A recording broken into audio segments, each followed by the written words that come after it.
Olá, hoje é quinta-feira, 14 de setembro de 2023, dia do podcast do Grupo Conjuntura. Nosso tema hoje é um tema que vem nos intrigando há muito tempo, que é essa estagnação da indústria brasileira. Nós temos uma convidada hoje aqui para tratar desse tema, que é a Marina Zapiro, professora do Instituto de Economia, nossa colega, e que é pesquisadora nessa área de indústria, de inovação e de política industrial. Então, Marina, eu vou começar logo te colocando essa questão mais geral, né? Que é o que está acontecendo com a indústria, quer dizer, o que está acontecendo já há bastante tempo, né? Porque, na verdade, eu estava olhando aqui os dados dos últimos 4 trimestres do PIB, né? E comparando com o período pré-pandemia. Aí a gente olha, a construção civil cresceu 16%, a agropecuária 15%, serviços 7%, e a indústria de transformação recuou 1,8%. Na verdade, até se a gente olha uma série mais longa, já olha, o pico da indústria de transformação foi lá pelos dados do IBGE, em 2008, né? Então, Marina, você fica à vontade aí para ver como é que você vai tratar desse tema, ao mesmo tempo tão complexo, tal, mas tão importante, né, para entender até para entender o que vem aí pela frente, certo? Tá? A palavra está com você. Bom, em primeiro lugar, boa tarde. Obrigada pelo convite, Francisco Eduardo, Viviane, para participar desse podcast. Como você colocou, a gente está tratando de uma questão extremamente complexa, né, e que tem várias possíveis dimensões de tratamento, vamos dizer assim, né? Então, eu destaquei aqui alguns pontos que eu vou tratar, que eu acho que podem dar alguma luz ou alguma orientação para a gente entender o que a indústria, o que está acontecendo com a indústria no Brasil hoje.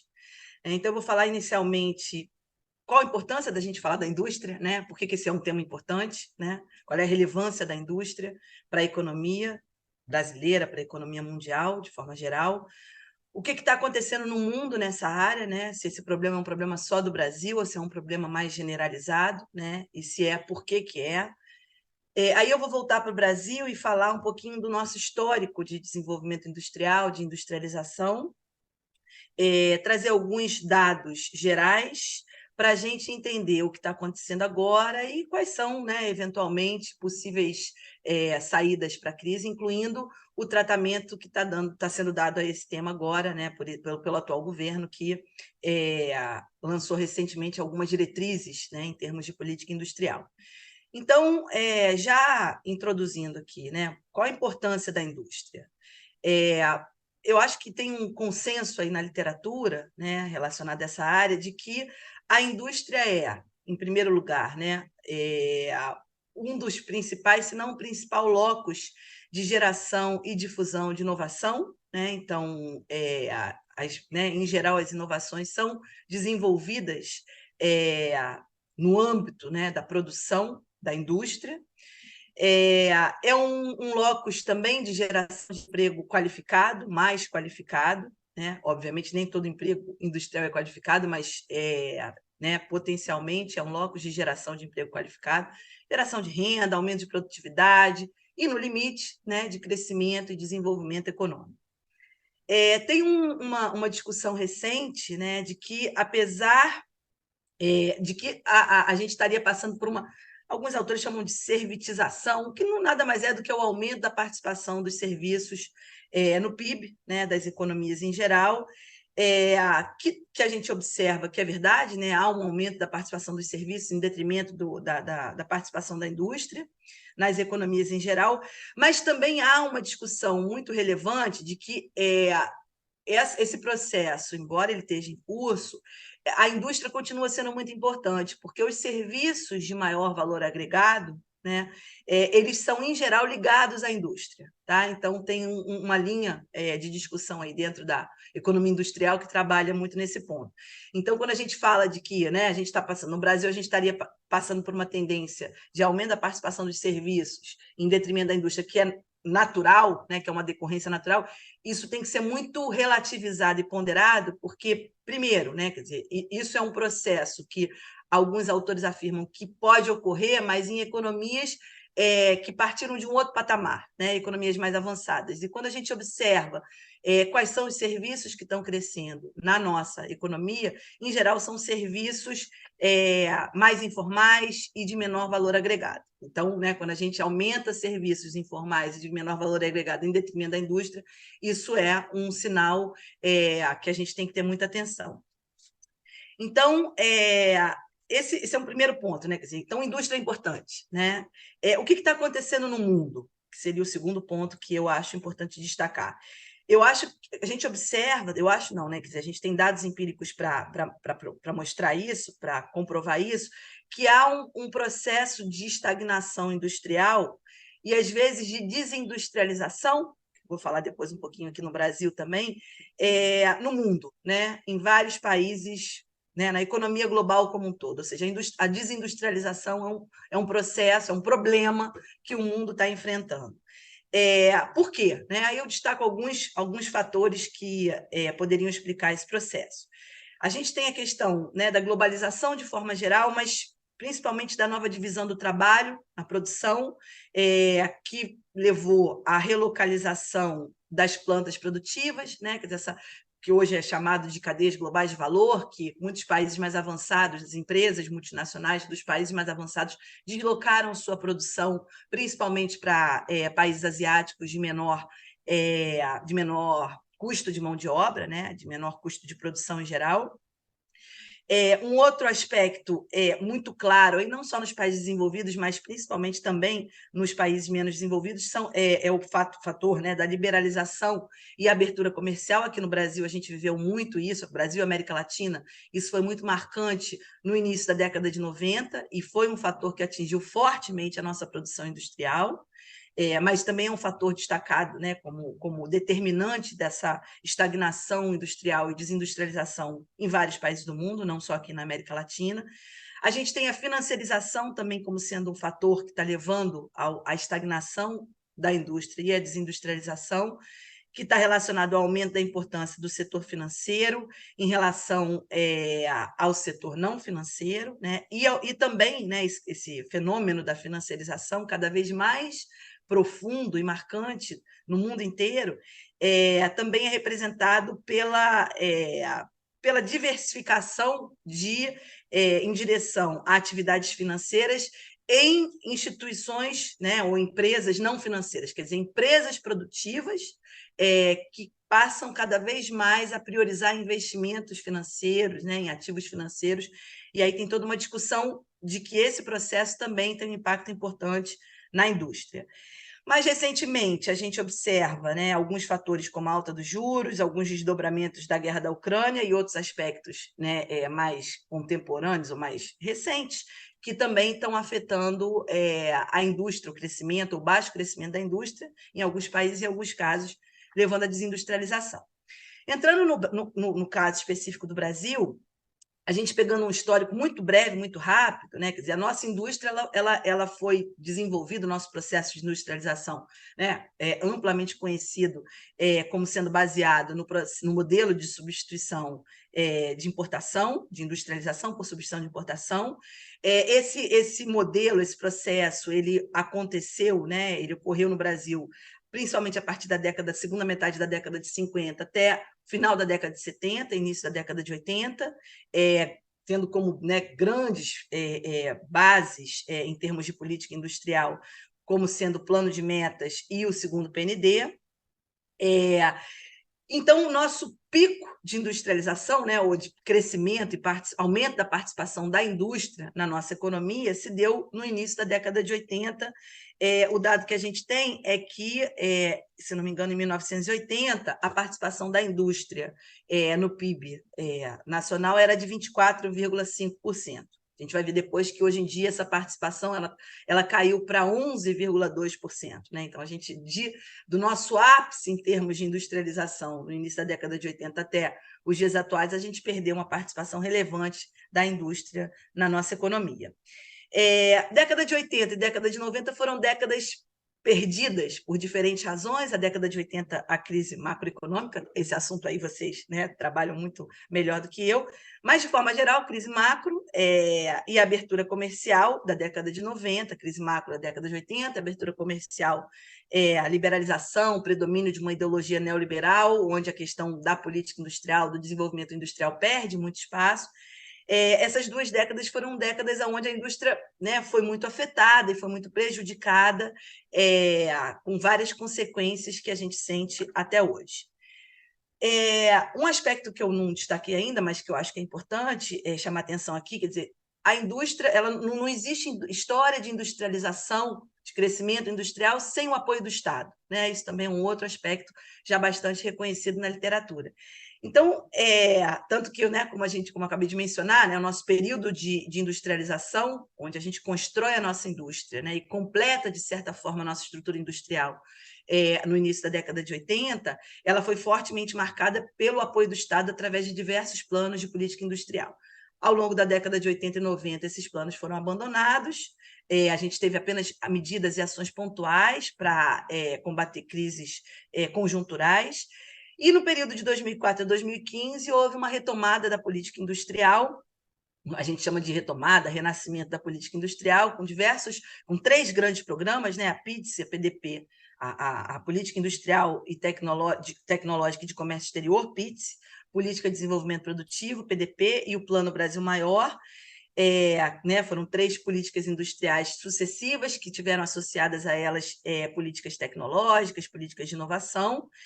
Nesse período, a gente observa o avanço em algumas áreas da indústria, né? A área de tecnologia da informação, a área farmacêutica, né? E algumas outras, onde há um avanço, mas, por diversas razões, essas políticas não foram capazes de transformar, né, esse cenário industrial de perda de participação, de perda de elos importantes das cadeias produtivas, que eu vou mencionar daqui a pouco. Infelizmente, todas essas políticas foram descontinuadas, né, a partir de 2016, e principalmente no período, né, mais recente do último governo, né, o anterior ao atual governo, o governo Bolsonaro. Aí realmente foi um período onde a indústria ela foi deixada, né, de lado, sem grandes, né, preocupações, planos, políticas, ações, e isso teve um impacto também muito negativo. Voltando a esse período de 2004 a 2015, onde houve a retomada da política industrial, a gente observou o aumento do volume de recursos, instrumentos, novas legislações, uma série de ações que foram muito importantes naquele período. Aí eu vou mencionar aqui alguns dados gerais para ilustrar o que está acontecendo agora, né? A gente tem aqui, como, né, eu já mencionei, participação da indústria no PIB. Em 2022, de 11,2%, né, em comparação ao início da década de 80, de 24,5%. A gente tem a redução progressiva da participação das exportações industriais brasileiras nas exportações mundiais. A gente, em 2021, nossas exportações representavam apenas 0,47% das exportações mundiais, né? A gente foi perdendo progressivamente essa participação.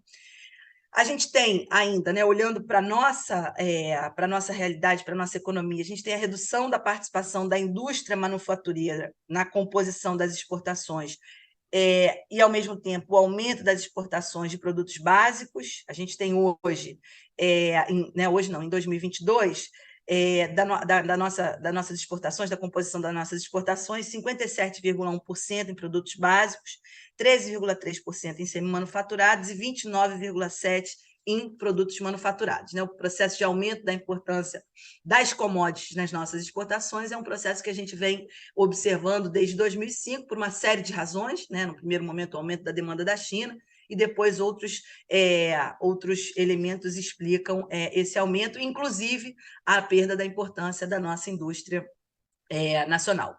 A gente tem um outro indicador que eu acho que é muito relevante, né? Quer dizer, essa perda de importância da indústria, estagnação da indústria, desindustrialização, ela tem um outro aspecto negativo, né, e preocupante, que é a diminuição da importância ou a perda de participação dos setores de média e alta tecnologia, ou seja, a indústria que está sobrando é uma indústria de baixa densidade tecnológica, né? A indústria com maior agregação de valor, com maior conteúdo tecnológico, ela está cada vez mais fragilizada, e isso tem levado a um impacto muito complicado e preocupante, que é o aumento do déficit da balança comercial na indústria de alta intensidade tecnológica. Eu separei aqui os dados de 2022. A gente tem um déficit na indústria de alta intensidade tecnológica de 41,9 bilhões de dólares, sendo desse total 27,1 bilhões relacionados ao déficit do grande setor, né, o complexo eletrônico, 9,8 bilhões relacionados ao déficit da indústria farmacêutica e 5 bilhões relacionados à fabricação de aeronaves. Então, a gente não só está com a indústria estagnada, como a gente está perdendo, né, ou a gente está perdendo e aumentando as importações e o déficit nas indústrias mais dinâmicas, vamos dizer assim, né? Período mais recente ainda, né, relacionado ao governo anterior, governo Bolsonaro, a gente tem uma informação de que a indústria perdeu 28.700 empresas e 1,4 milhões de postos de trabalho entre 2013 e 2019, não só o período do governo passado, mas um período um pouco mais amplo. E a gente sabe que, nesse período, importantes empresas, né, multinacionais saíram do Brasil, como Ford, Mercedes-Benz, Audi, Roche, trazendo um impacto preocupante também em termos de emprego. O que a gente tem agora, né, em termos de ações e de discussão nesse sentido? A gente tem, foi divulgado recentemente pelo Conselho Nacional de Desenvolvimento Industrial, o CNDI, foi divulgada uma política industrial relacionada às grandes missões. Então, há uma percepção, do meu ponto de vista, correta, né, de que é preciso, para superar, né, esse desafio de está sendo chamado pelo governo, né, e por diversas instituições de neoindustrialização, é preciso a adoção de novas políticas industriais, né? Então, a política... E, por outro lado, também há a percepção e o reconhecimento de que a política industrial mudou, né? A tradicional política industrial focada, né, em setores tradicionais ou setores de alta tecnologia, ela está ultrapassada, né? Então, tem toda uma discussão aí teórica, capitaneada por vários autores, a Mariana Mazzucato, mas não só. Aqui no Brasil a gente também tem alguns autores que trabalham com isso, como o Gadelha, né, que atualmente secretário do Ministério da Saúde, está desenvolvendo, né, vai ser lançada daqui a 2 semanas, a política industrial para o Complexo Econômico Industrial da Saúde, que é uma área que está um pouco avançada, vamos dizer assim, na elaboração de uma nova política industrial. Mas, como eu estava falando, o Conselho Nacional de Desenvolvimento Industrial acabou de lançar recentemente a política industrial voltada a grandes 7 missões, né? Ou pelo menos começou a discutir a política industrial, que, nessa perspectiva do atual governo, ela vai estar orientada para grandes missões. E aí as 7 missões são cadeias agroindustriais sustentáveis e digitais para erradicar a fome, complexo da saúde resiliente para a prevenção e o tratamento das doenças, infraestrutura sustentável para a integração produtiva, transformação digital na indústria, descarbonização da indústria, viabilização da transição energética e bioeconomia, tecnologias críticas para a soberania e a defesa nacionais e, por último, moradia e mobilidade sustentáveis para o bem-estar nas grandes cidades. Então, a ideia de pensar essa estratégia de política industrial voltada para as grandes missões é uma ideia de tornar, quer dizer, não trabalhar mais em políticas, né, orientadas a um único setor, mas trabalhar em políticas industriais que possam articular ações de diferentes instituições, né, e que pensem muito mais em termos de objetivos a serem atingidos, né, e pensando em ações e instrumentos necessários para esses objetivos, do que nos antigos e tradicionais enfoques de política industrial. Acho que o último ponto que eu destacaria é que os países mais avançados estão muito preocupados, né, com essa questão da estagnação industrial e da desindustrialização. Então, a gente pode observar recentemente o lançamento de grandes planos de política industrial, né, com volumosos recursos financeiros voltados para esses planos de política industrial nos Estados Unidos, na Alemanha, né, em outros países europeus, na China, na Coreia do Sul, enfim, os países mais avançados em desenvolvimento, se a gente quiser, né, ser mais preciso, têm lançado políticas industriais muito importantes e que vêm sendo divulgadas e discutidas, porque essa questão da indústria ela é uma preocupação no mundo inteiro, né, e é um problema que o mundo inteiro está enfrentando. Então, eu acho que esses seriam os pontos que eu destacaria para tentar começar a trabalhar com a questão que você levantou. Marina, muito interessante. Você tocou aí em tantas questões que eu acho que a gente aqui poderia ficar a tarde inteira aqui conversando, levantando questões e trocando bolas sobre essa temática. Mas o nosso tempo é super limitado. Eu queria fazer duas perguntinhas para você, se você puder responder assim, de uma forma bem rápida. Uma é sobre, você falou, deu muita importância à política industrial, que deixou de ser feita, mesmo a primeira teve seus problemas, e agora tem essa nova política industrial, né, que está sendo proposta, começando a ser implementada. Então, o que eu queria te perguntar é se isso é uma condição suficiente ou para que haja uma volta do dinamismo da indústria, ou se falta alguma coisa na sua opinião? E a outra pergunta é o seguinte: você começou falando do deslocamento da indústria no mundo para os países asiáticos, né? E agora, nesse momento, por conta de todos esses conflitos geopolíticos, essa fragmentação mundial que está acontecendo, então a gente ouve muito falar desses fenômenos do nearshoring, do friendshoring, quer dizer, você trazer a produção, pensando agora aqui no nosso a economia mais próxima, gigante, que é a dos Estados Unidos, né? Trazer a produção para países amigos e próximos, né? E, inclusive, notícias aí de que o Canadá e o México estão se aproveitando muito disso, mas o Brasil não. Será que tem chance do Brasil? Quer dizer, o Brasil pode explorar essa reconfiguração internacional de uma forma proveitosa, na sua opinião? O que faltaria para isso, etc. Então, deixaria essas duas perguntinhas aí. Eu sei que o tempo é rápido, é curto, mas para tratar de temas assim, mas, enfim, se você puder falar rapidamente. Com certeza. Ótimas perguntas, inclusive, porque foram dois pontos que eu não toquei. A política industrial é suficiente? Não. Né? Eu diria que não. Por quê? Porque, na verdade, a gente tem toda uma discussão, a gente fez no meu grupo de pesquisa, na Rede Siste, uma série de trabalhos tentando discutir essa política industrial, essa retomada da política industrial de 2004 a 2015, e pensar um pouco por que avançou menos do que se esperava. Né? Por que avançou, por que não conseguiu promover a transformação industrial desejada, por que não conseguiu aumentar a importância da indústria na economia. E uma das observações que ficam claras é que a política, embora a política industrial existisse, né, e fosse estruturada, e tivesse objetivos, e tivesse recursos, etc., a política que a gente chama de implícita, ou seja, a política que não é a política voltada para o desenvolvimento industrial, a política macroeconômica, principalmente, né, o ambiente institucional, a gente teve nesse período, principalmente a política macro, né, a alta taxa de juros, a política cambial, que não contribuíram para o desenvolvimento industrial. Então, quando a gente pensa a questão do desenvolvimento industrial, né,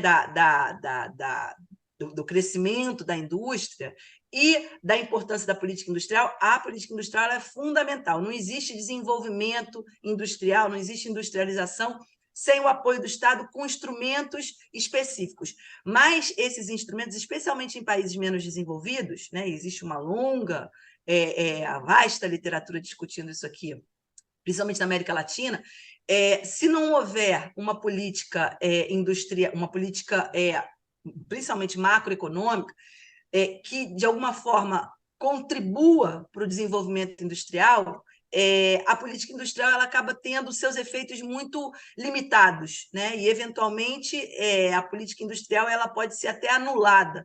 Né? Quando a taxa de juros é a principal, né? É a variável mais fácil de explicar essa importância. Né? Você pode dar o crédito, né? A FINEP, o BNDES, podem oferecer o crédito mais barato possível, né? A partir de subsídios que o Estado dê e de estratégias nessa linha. Se a taxa de juros estiver muito alta, as empresas elas vão ter pouco estímulo para investir em atividades produtivas, em atividades inovativas que envolvem um alto grau de risco, um alto grau de incerteza, em detrimento de investimentos, né, que são muito mais seguros, né, e na medida que a taxa de juros da economia esteja alta, esses investimentos eles podem ser muito mais rentáveis para as empresas. Então, a questão da política, que a gente chama de política implícita, né? Que é aquela política que não é desenhada para promover a indústria, não é desenhada para promover a inovação, mas pode ter um impacto significativo nas estratégias adotadas pelas empresas. Tá? Então, acho que a política industrial ela é necessária, mas, infelizmente, ela não é suficiente. A experiência histórica nossa já nos mostrou isso.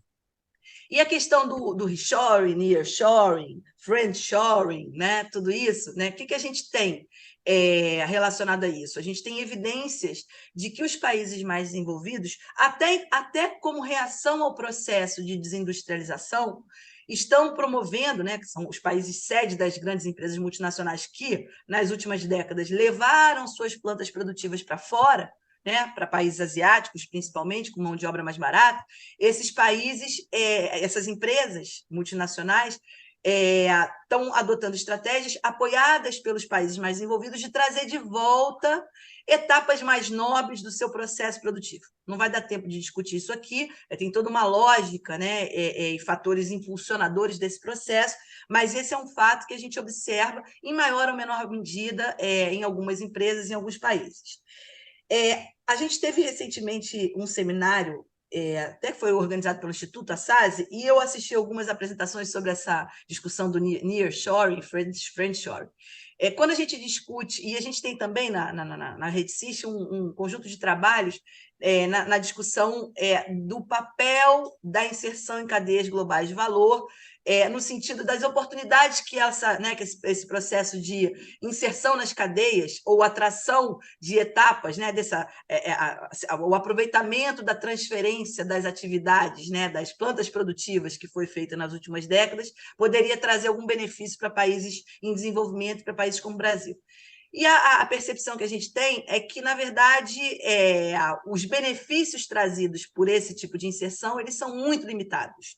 Né? A inserção nessas estratégias, num primeiro momento, né, de ampliação das cadeias globais de valor, e agora, nessa reconfiguração dessas cadeias, né, com essas ideias do reshoring, do nearshoring, ela é uma inserção muito limitada. Então, ainda que a gente atraia, né, que a gente possa se beneficiar, né, e coloca aí nesse beneficiar muitas aspas, desses processos, a potencialidade que a gente tem em termos de aumentar a nossa produção, aumentar a agregação de valor local, diminuir as fragilidades da nossa indústria, aumentar os elos nas nossas cadeias produtivas, que também é um problema que a gente vem observando na nossa indústria, né? A perda desses elos. Então, assim, a gente tem que pensar em como retomar cadeias produtivas, completar cadeias produtivas. Esses processos eles têm potencial muito limitado de contribuir para uma melhora, né? O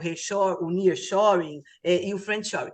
E diversos autores que têm trabalhado com essa discussão mostram que esses processos eles estão acontecendo de forma muito limitada. Então, assim, uma das conclusões que eu traria, especificamente sobre o nearshoring e o friendshoring, é que são processos que não estão acontecendo ou estão acontecendo de forma muito marginal e que, se estivessem acontecendo, trariam um impacto potencial do ponto de vista da nossa reindustrialização e do aumento da dinâmica da nossa indústria muito limitado. Então, eu acho que essa estratégia, né, ela já se mostrou equivocada em outros períodos da nossa história de desenvolvimento industrial e certamente não é uma saída para o que a gente está vivendo agora. Eu acho que tem que ter uma estratégia de desenvolvimento industrial que seja, né, calcada nos nossos problemas, calcada nos nossos desafios, que seja baseada naquilo que a gente já foi capaz de desenvolver, mas principalmente focada nos nossos desafios nacionais, né, nas nossas questões e naquilo que a gente precisa equacionar e pensar no desenvolvimento industrial associada a esses grandes desafios, que é um pouco essa ideia das missões que está sendo trabalhada agora como diretrizes para a nossa nova política industrial. Ok, Marina, muito obrigado, foi super interessante. Acho que vamos ter que voltar aqui outras vezes para discutir esse tema. Hoje, infelizmente, nosso tempo está já esgotado. E a todos que estão nos acompanhando, até a próxima. Obrigado pela audiência e até a próxima quinta-feira com mais um podcast do Grupo Conjuntura. Até lá.